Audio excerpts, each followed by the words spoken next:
Hello, everyone. And if this is your first time joining me, welcome to my weekend market analysis. It's a great pleasure to have you here with me this evening. So, in today's session, we are going to be revisiting the gold market dynamic with the intent of sharing with you what I am looking at ahead of the new week.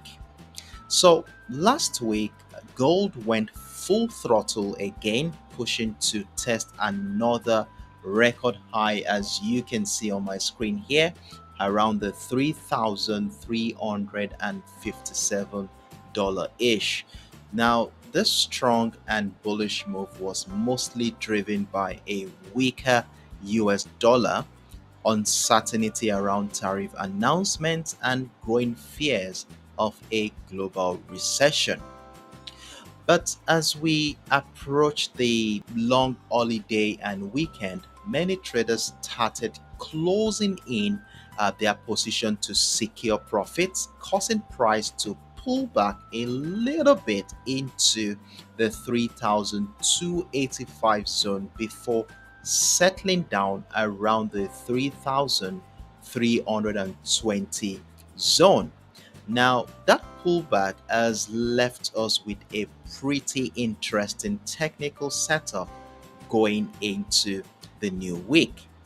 So, in this video, as always, we will be breaking down the charts together and look at what opportunities both buyers and sellers might be looking at, especially now with traders anticipating Wednesday's S&P Global Economic Report. And of course, there is a good chance the market will get more reactive as fears around a global economic slowdown continue to build. But before we proceed, it is important to mention at this juncture that everything I share here is simply my personal take based on experience and what I see on the chart. This is not financial advice. Always do your own due diligence and speak with a licensed financial advisor before risking your money in the market. So, with that said, let's get into the chart and see what gold has in store for us this week. Okay, jumping into the 4 hours time frame, right off the bat, we can see that price is sitting in overbought territory, which is definitely something to keep in mind. Not exactly the best place to go in blindly with buy orders. In fact, it is a good spot to stay cautious, especially if you are thinking about chasing buys at this level. So, what I did here was to take into account the character of price action since the beginning of the month of March, with the intent of identifying a structural detail that can help us understand how market participants are thinking within this specified space of time. And if you do that appropriately, you will see here that since the month of March, price action had consistently found higher highs and higher lows. And if you mark out the pivot correctly, you will see that we have a couple of ascending trend line giving us a structure that looks like an ascending channel. So you will see we have the resistant line of the ascending channel right here. Then if we go down a little bit, you can see we have the support line of the ascending channel.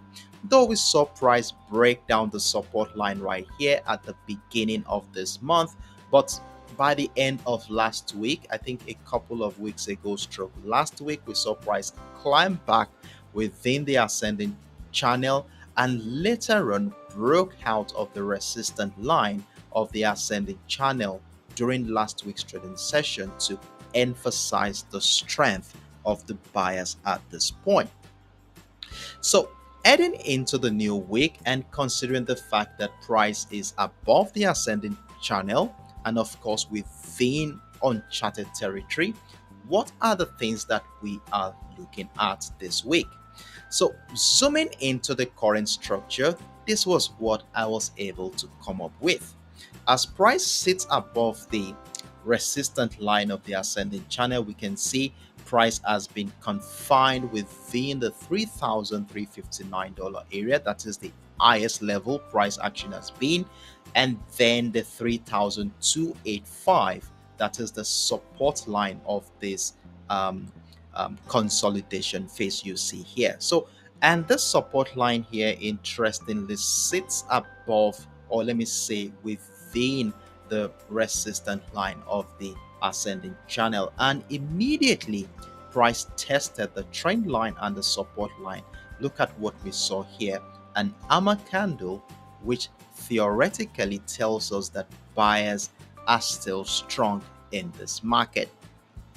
So, with this information taken, how do we intend to navigate this area this week? Of course, you know how we treat our ascending trend lines. As long as price remains above them, we will continue to look out for patterns and structures that support buying ideas. And since price tested the trend line, as you can see here, followed with an hammer candle, I will continue to look out for buying ideas and will not consider selling except on a long term if price breaks down, retest that trend line and that support line. Now, to help me navigate this market, I have my key level for next week right around the 3,320. So I'm considering buying right away above the structure. If price does not come down here, I just want to place a buy anywhere around here to continue the momentum. Now, to make things a little bit easier and considering the uncharted territory we are in right now, I think it's reasonable that we scale down to a much more lower time frame where we can identify a simple trading setup that can guide our trading activities at least for the first half of next week. And to do that, I will be scaling down into the 1 hour time frame. And on the 1 hour time frame, this was what I was able to come up with. As you can see, the key level remains very much intact around the 3,320. Price remains above the ascending trend line we marked out on the 4 hours time frame. And the new development you'll see here is this beautiful descending trend line after price tested that all-time record high at the 3,357-ish. Now, look at how beautifully that trend line lines up with the key level at the 3,320. So, at this juncture, and based on the current structure here, I want to maintain a bullish bias. So, breakout retest of structure, it appears we have a breakout already, placing a buy right away to continue that uptrend move. And if price goes ahead to break out of that record high area, we will be adding more buy positions. However, if it so happens that the beginning of the week witnesses some selling pressure, maybe as a result of continued profit taking activities, and selling pressure persists below the descending trend line and the 3,320, I will be entering a short term sell position where, as soon as price get close to that ascending trend line, we move all stop losses accordingly, secure the position while we wait patiently to see how price reacts to this trend line. If price breaks down, retests that trend line, that will confirm that sellers are getting stronger and, of course, welcome more selling ideas.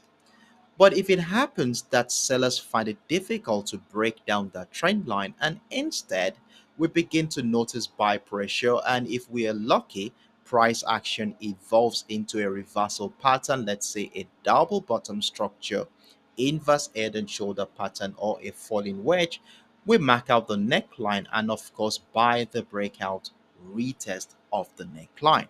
So that is basically how I'm going to be navigating the current market dynamic next week.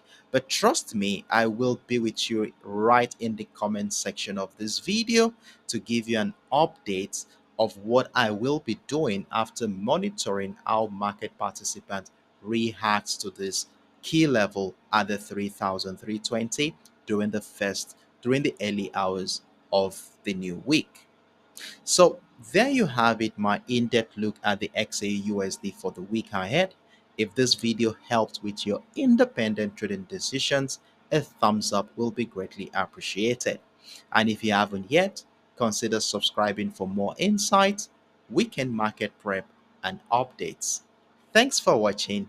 See you all in the comment section on Monday morning as we get prepared for the new week. Do have a wonderful evening, everyone. Bye.